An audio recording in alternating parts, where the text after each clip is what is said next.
सहनावतु सहनो भुनक्तु सह वीर्यं करवावहै तेजस्विनावधीतमस्तु मा विद्विषावहै।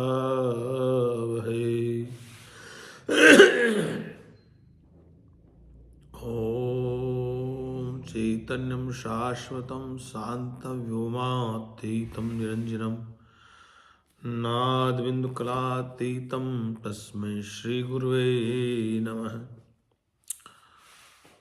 प्रिय आत्मन, आज प्रातःकाल की सत्संग सभा में आपको फिर हम मांडुक्य उपनिषद की चर्चा करने जा रहे हैं। एक ही आत्मा के तीन भेद, मतलब एक आत्मा को तीन तरह से तीन भागों में बांट के ऋषि बतला रहे हैं। अतिरिक्त श्लोका भांति, ईश्वर में श्लोक है कि एक आत्मा के तीन भाग कैसे हैं, अर्थात उसके भेद कैसे। बहिष्ठ प्रज्ञो विभूर्विश्वो ह्यंतज्ञ प्रज्ञस्तु तेजस घन प्रज्ञस्तथा प्राज्ञ एक एव त्रिधा स्मृत है। विभु विश्व बहिष्प्रज्ञ है, विभु विश्व बहिष्प्रज्ञ है, तेजस अंत प्रज्ञ है, तथा प्राज्ञ घन प्राज्ञ प्रज्ञान घन है। इस प्रकार एक ही आत्मा के तीन प्रकार से कहा जाता है। इस प्रकार एक ही आत्मा तीन प्रकार से कहा जाता है। अब यहां बताया है कि तीन प्रकार से कहा गया है। बहिष्प्रज्ञ इत्यादि इस श्लोक का तात्पर्य है कि क्रमशः तीन स्थानों वाला होने से और मैं वही हूं, मैं वही हूं, इस प्रकार की स्मृति द्वारा अनुसंधान किया जाने के कारण, मतलब रिसर्च किया जाने के कारण आत्मा का तीनों स्थानों में पृथक तत्व, एकत्व, शुद्धत्व, पृथकत्व माने अलग, एकत्व माने एक, शुद्धत्व माने शुद्ध, और असंगत्व, असंगत्व माने असंग सिद्ध होता है। जैसा कि महामत्स्य आदि दृष्टांत का वर्णन करने वाली श्रुति कहती है, महामत्स्य मानी ये मत्स्य मानी मछली पालन करने वाला, मल्लाह बोलते मत्स्य। विश्वादि के विभिन्न स्थान बताएं। जागृत अवस्था में ही विश्व आदि तीनों का अनुभव दिखलाने के लिए यह श्लोक कहा जाता। मतलब जागृत अवस्था में मनुष्य को ये विश्व आदि तीनों का अनुभव, जागृत अवस्था में ही विश्व आदि तीनों का अनुभव दिखलाने के लिए यह श्लोक कहा जाता है। क्या कहा ऋषि ने? दक्षिणा दिक्मुखे विश्व मनश्यंतस्तु तेजस है आकाशे च हृदय प्रागस्त्रिधा देहे व्यस्थिता। दक्षिण नेत्र द्वार में विश्व रहता है। दक्षिण नेत्र द्वार में मतलब कि इस द्वार में, आंख में विश्व रहता है। तेज से मन के भीतर रहता है और तेजस मन में रहता है। प्राज्ञ हृदय आकाश में उपलब्ध होता है, हृदय में। इस प्रकार एक ही आत्मा शरीर में 3 प्रकार से स्थित है।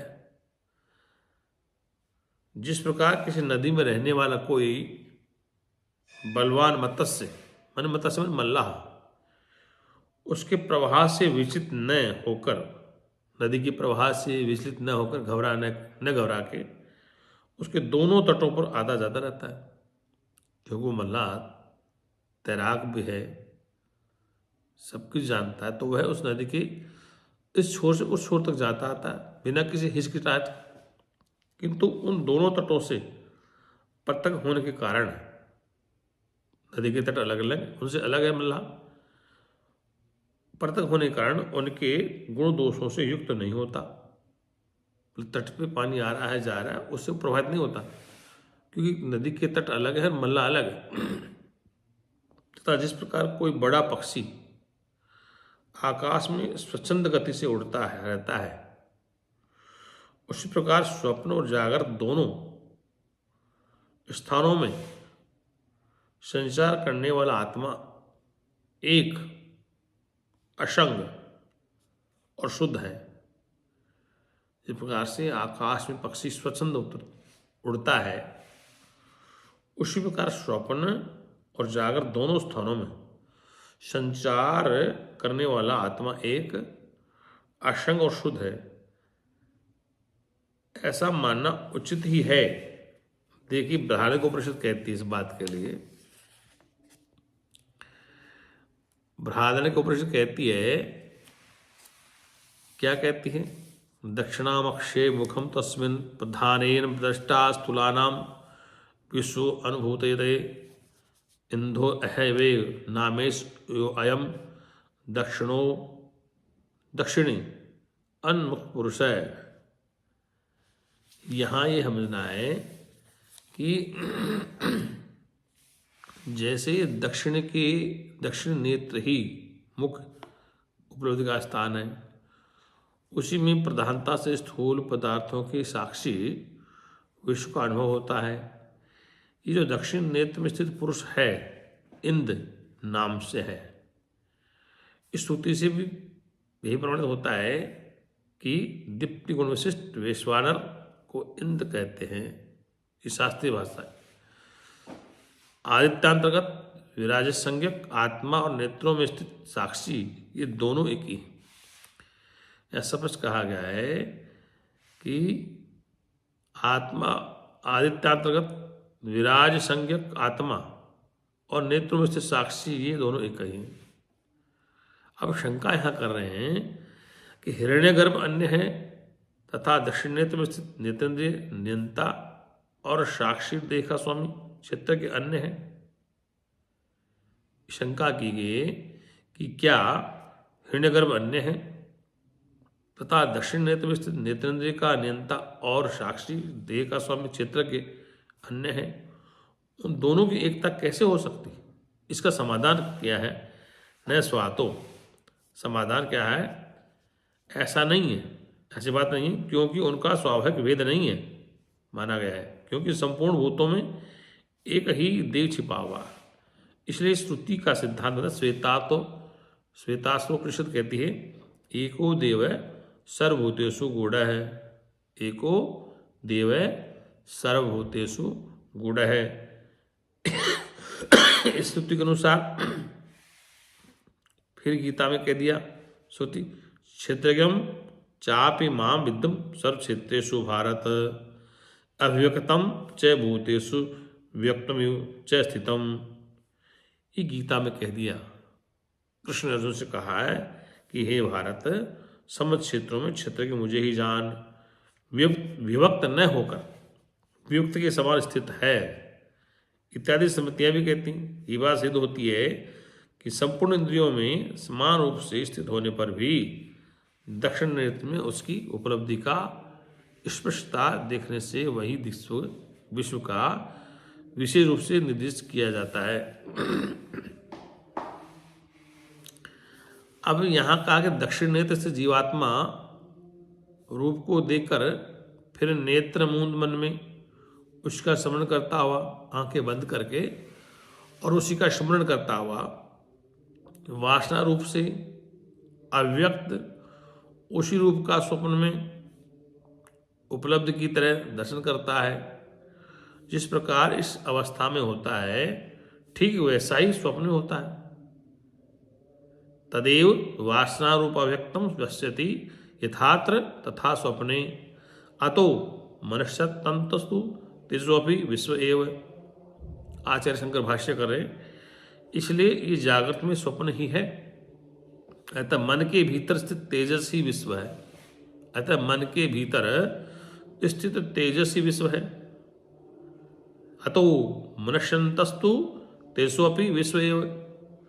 तथा समण रूप व्यापार के निवृत्त हो जाने पर श्रमण रूप हृदयाकाश में स्थित प्राज्ञ मनोव्यापार का अभाव हो जाने के कारण एकीभूत और घन प्रज्ञ ही हो जाता है।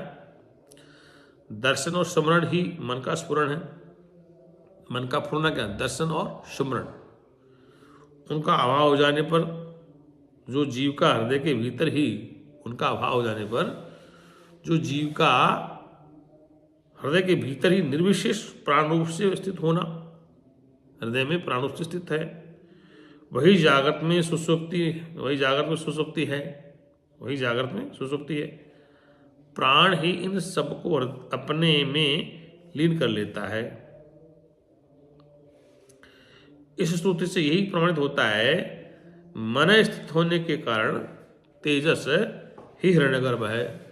मन में स्थित होने के कारण तेज ही हिरण्यगर्भ है। 17 अवयव वाला लिंग रूप मन, मतलब इसमें क्योंकि तेजस की उपाधि व्यष्टि मन है। तेजस की उपाधि व्यष्टि मन, मष्टि मन छोटा, और हिरण्यगर्भ की समष्टि मन तथा समष्टि व्यष्टि का परस्पर अभेद है। व्यष्टि मन के लिए कहा गया और समष्टि हिरण्यगर्भ के लिए कहा, लेकिन यहां पर मन तथा समष्टि व्यष्टि का परस्पर अभेद है, मतलब एक ही है, अलग अलग नहीं है, लेकिन समझाने के लिए कहा गया है। ये पुरुष मनोमय है। बृहदारण्यक उपनिषद कहती है मनोमयो अयम पुरुष है। मनोमयो अयम पुरुष है, ये पुरुष मनोमय है। इत्यादि श्रुति से भी तेजस और हिरण्यगर्भ की एकता सिद्ध होती है। फिर शंका की गई है, सुषुप्ति में भी प्राण तो व्याकृत विषय भावान ही होता है, गहरी निद्रा में प्राण तो रहते हैं, तब प्राणों इंद्रियां भी प्राण रूप से ही होते हैं। फिर उसकी अव्याकृत कैसे कही गई? समाधान, इसका शंका का समाधान क्या है? ये कोई दोष नहीं है, क्योंकि अव्याकृत पदार्थों में देश कालो विशेष भाव का अभाव होता है। अव्याकृत पदार्थों में देश कालो विशेष भाव का अभाव होता है। ने से दोष अव्याकृत से देश सुषुप्तो काल विशेषता भावत है। यदि प्राणाभिमाने सती व्याकृतेव प्राणस्य तथापि, यद्यपि जैसा कि स्वप्नावस्था में होता है प्राण का अभिमान रहते हुए तो उसकी व्याकृतता है यही, तथापि सुषुप्त अवस्था में प्राण में पिंड परिच्छिन्न विशेष का अभिमान, अर्थात ये मेरे शरीर से परिच्छिन्न प्राण हैं। सुषुप्ति अवस्था में ऐसा अभिमान नहीं रहता कि सुषुप्ति अवस्था में मेरे शरीर से परिच्छिन्न प्राण है, मतलब अलग है, ऐसा अभिमान नहीं रहता। अतः प्रच्छिन्न देहाभिमानियों के लिए भी, जो अपने से अलग मानते देह के अहंकार वाले, उस समय ये वह अव्याकृति है।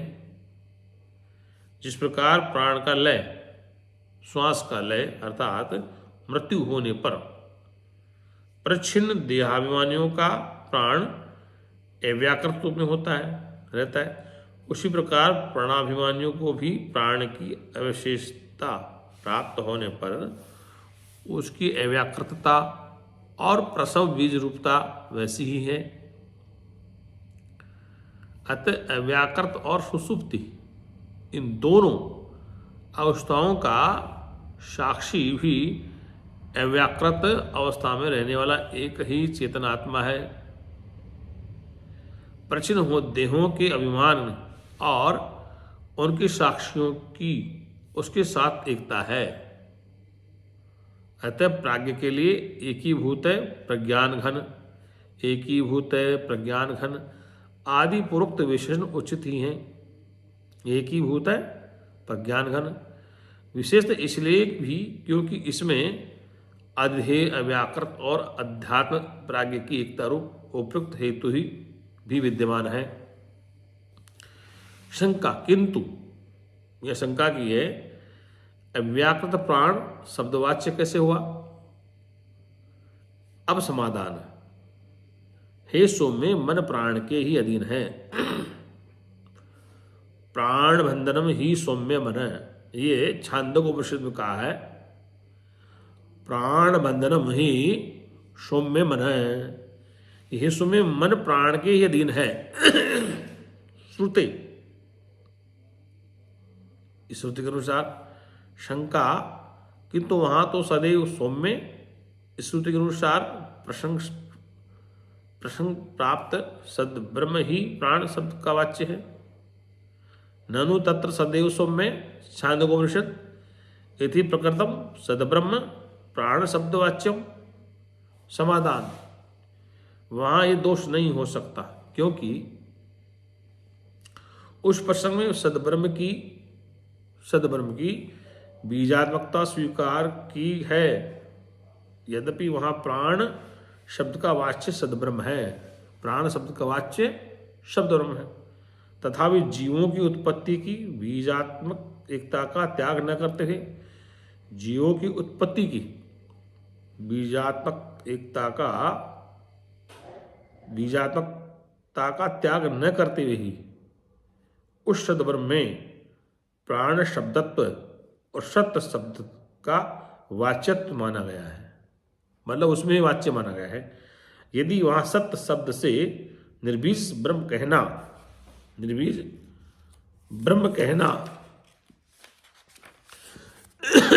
इष्ट हो तो उसे ये नहीं है, क्योंकि श्रुति कहती है नयति, बृहदारण्यक कहती है नयति, ये नहीं, जहां से प्राणी लौट आते हैं। यह तो वाचो निवर्तन्ते, ये तैत्तिरीय उपनिषद कहती है, ये तैत्तिरीय उपनिषद कहती है ये तो वाचो निवर्तन्ते, जहां से प्राणी लौट आती है, जहां से वाणी लौट आती, ये तो वाचो निवर्तन्ते मतलब जहां से वाणी लौट आती है। वह विदित से अन्य है और अविदित से भी ऊपर, विदित से भी अन्य है, अविदित से भी अन्य है इत्यादि प्रकार से कहा जाएगा, जैसा कि वह न सत्य कहा जा सकता और न असत। इस स्मृति से भी सिद्ध होता है। क्या कहा स्थिति कि अपरिशुद्ध कहती गीता में न सत्ता न सुच्यते, न सत्ता न समुच्यते। और यदि वहां सत्य शब्द से ब्रह्म का निर्बीज रूप से निर्देश करना इष्ट हो तो सुसुप्ति और प्रलय मरणावस्था में सत्य में लीन हुए पुरुष का फिर उठना अर्थात उत्पन्न होना संभव नहीं होगा, तथा मुक्त पुरुषों के पुनः उत्पन्न होने का प्रसंग उपस्थित हो जाएगा, क्योंकि मुक्त और सत्य में लीन हुए पुरुषों में बीजत्व का अभाव समान ही है। दो बातें कि जो मुक्त पुरुष हैं, सत्य में लीन हुए हैं, उनमें बीज का अभाव समान ही है, तथा ज्ञान से दग्ध होने वाली बीज का अभाव होने पर, ज्ञान दाहे बीज भावे च ज्ञानात् प्रसंगम तस्मात् स बीजम, कि ज्ञान से बीज का अभाव होने पर ज्ञान की व्यर्थता का भी प्रसंग उपस्थित हो जाएगा, फिर तो ज्ञान बेकार हो जाएगा। अतः सदब्रह्म की सबीजता स्वीकार करके ही उसका प्राण रूप से समस्त श्रुतियों में कारण रूप से उल्लेख किया गया है, इसलिए वह पर अक्षर से भी पर है। अतएव अक्षरा तत्पर मुंडकोपनिषद सबाह्यंतरो भ्रज मुंडकोपनिषद बाह्य कार्य और अभ्यंतर कारण और सहित उनका अधिष्ठान होने के कारण अजन्मा है। ये तो वाचो निवतंते नेति नेति, इसलिए वह अजन्मा है। जहाँ से वाणी लौट आती है ये नहीं है, ये नहीं है। इस श्रुतियों द्वारा शुद्ध ब्रह्म का निर्देश बीजत्व का निराश करके ही किया गया। उस प्राज्ञ शब्दवाच्य जीव की देहादि संबंध तथा जागृत आदि अवस्था से रहित उस पारमार्थिक की अबीज अवस्था तुरीय अवस्था से अलग वर्णन करेंगे। बीजावस्था भी जागृत होने पर मुझे कुछ भी पता नहीं रहा, ऐसी प्रतीति देखने में शरीर में अनुभव होती है। इससे वह देह में 3 प्रकार से स्थित है, ऐसा कहा गया है। इसलिए यहाँ पर विश्व आदि का त्रिभोग बताया है। एक श्लोक और ले लेते हैं। विश्व ही स्थूल भुंगम नित्यम तेज से प्रविविक्त हो आनंद मुक्त था प्रागस्त्रिधा भोगम निबोधत। विश्व सर्वदा स्थूल पदार्थों को ही भोगने वाला है, तेज सूक्ष्म पदार्थों को का भोगता है तथा प्राज्ञ आनंद को भोगने वाला है। इस प्रकार तीन तरह का भोग जानो। इस बाकी श्लोक को कल के सत्संग में मिलेंगे। बोल सच्चिदानंद भगवान की जय। इस श्रुति का सार यह है कि 3 तरह से इसको बताया गया है। जीवात्मा की स्थिति को 3 भेद क्यों है, जागृत स्वप्न सुषुप्ति, है ना, और इसलिए इसको 3 प्रकार से बताया गया है। ये शास्त्रीय भाषा है, संस्कृत, क्योंकि हमारे वेद श्रुतियाँ सब संस्कृत भाषा में। विद्वानों ने आम आदमी की सुविधा के लिए संस्कृत को हिंदी भाषा में ट्रांसलेट किया है। और क्योंकि जब सामने उपनिषद होती है तो उपनिषद के विषयांतर्गत जो विषय उसको उसी की परिभाषा में उसी की लय में बोला जाएगा। बाकी हम आपको सत्संग में इसको सरल और शुद्ध भाषा में समझा देते हैं। ठीक है। ओम शांति शांति शांति।